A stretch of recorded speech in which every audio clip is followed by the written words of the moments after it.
Almost every new phone, laptop, and gadget now uses USB-C. Not because companies agreed. Not because it was convenient. But because staying different became impossible.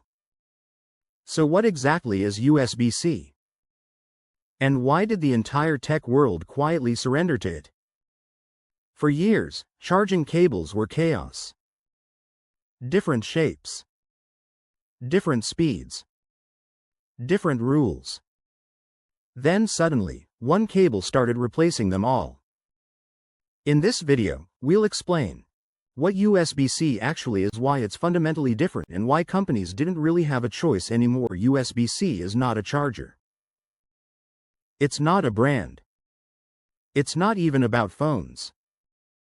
USB-C is a connector standard.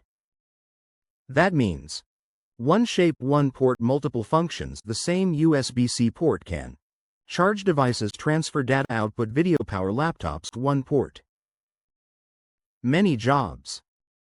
And for the first time, the plug works either way up. That small detail changed more than it seems. Older USB ports were built for a simpler time. They were slower, directional, fragile, designed for small devices. USB-C was built for what devices were becoming. More power. More data. More versatility. It wasn't just an upgrade, it was a replacement strategy. One connector to slowly eliminate the rest. Before USB-C, every company did its own thing. That meant multiple chargers per home, drawers full of useless cables, perfectly working chargers thrown away, switch devices, buy new cables. Upgrade phones, buy new chargers. This wasn't just annoying. It became a global waste problem. And that's when something unusual happened. Governments started asking a simple question: why should consumers keep paying for different chargers when one standard could work for everything?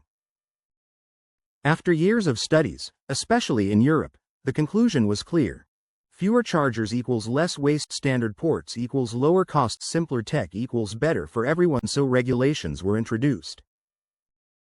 Not to promote USB-C, but to end the chaos.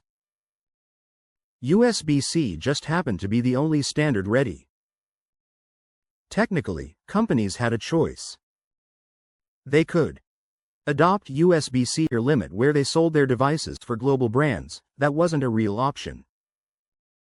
Maintaining special cables became expensive. Explaining them became harder. Defending them became pointless. So companies adapted. Not overnight. Not happily. But inevitably. Once enough major companies switched, everything changed.